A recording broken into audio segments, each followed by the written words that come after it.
Bonjour, aujourd'hui mon histoire s'intitule « Dieu est fidèle ».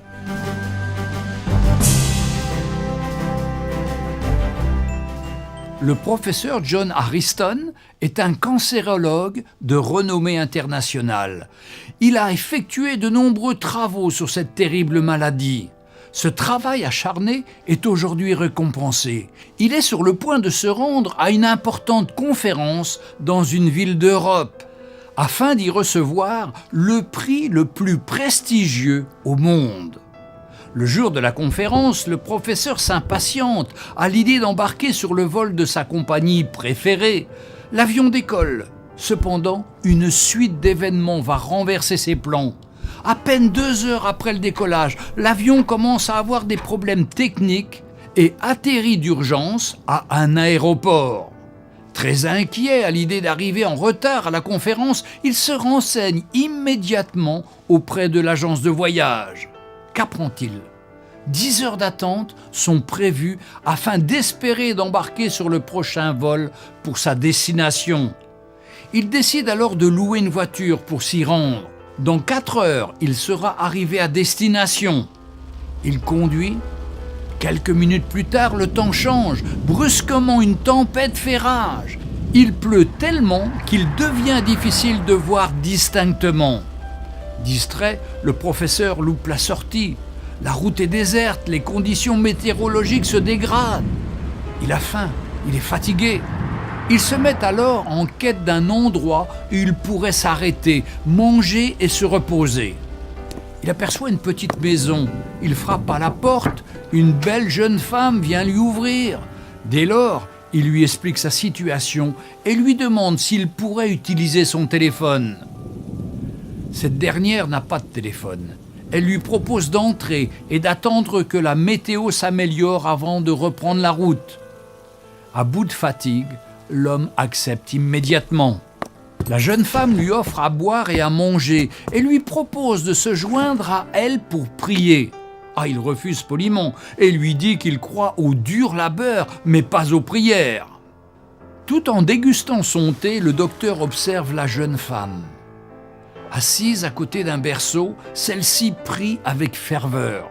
L'homme est intrigué, il s'approche et l'interroge. À qui appartient ce bébé ? Que peut-elle demander à Dieu ? Dieu daigne-t-il l'aider ? La jeune femme lui explique alors qu'il s'agit de son fils et qu'il a le cancer. Dans son entourage, nombreux sont ceux qui lui ont suggéré de consulter un certain docteur Harriston. Malheureusement, les honoraires de ce spécialiste sont très élevés. Elle n'a pas les moyens de le payer. Elle termine son explication en ajoutant que Dieu n'a pas encore répondu à ses prières. Mais elle a la ferme conviction qu'un jour, Dieu va frayer un chemin pour la solution à ce problème. Par conséquent, elle refuse de laisser la peur prendre le dessus sur sa foi. Stupéfait sans voix, des larmes inondent le visage du docteur Harriston. « Dieu est grand !» s'écrie-t-il avec émotion. Il entame alors le récit détaillé des événements qui l'ont conduit jusqu'à elle. Toutes ces choses sont arrivées pour que Dieu réponde à la prière de l'un de ses enfants.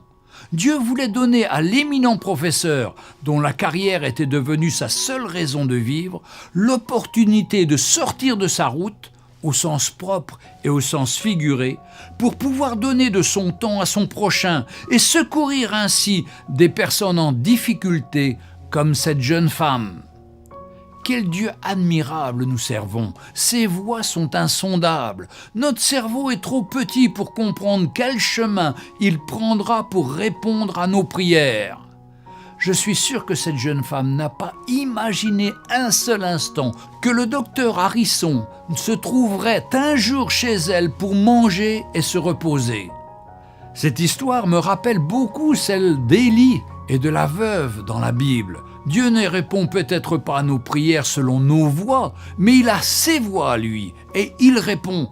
Si nous comparons nos vies à un théâtre, nous pourrions voir combien derrière le décor, tel un metteur en scène, Dieu notre Créateur fait bouger les choses, les êtres humains, le temps, les circonstances, et ce, afin que toute chose concourt pour notre bien.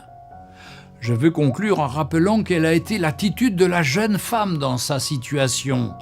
Elle a dit au docteur Harrison que Dieu n'avait pas encore répondu à ses prières, mais qu'elle avait la ferme conviction qu'il allait trouver un chemin pour lui répondre et qu'elle ne laisserait jamais la peur prendre le dessus sur sa foi. Quelle belle attitude lorsqu'on est dans l'attente de Dieu. Son budget était restreint, mais elle n'a pas hésité à donner à manger et à boire à cet homme. À la fin, Dieu a orchestré une connexion divine.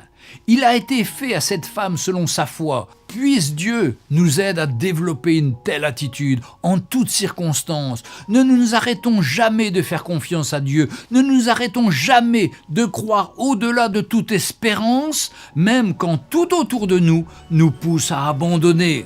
Gardons la foi. Tout est une question de foi dans le Seigneur Jésus. Lui, il nous entend et il répond à notre prière.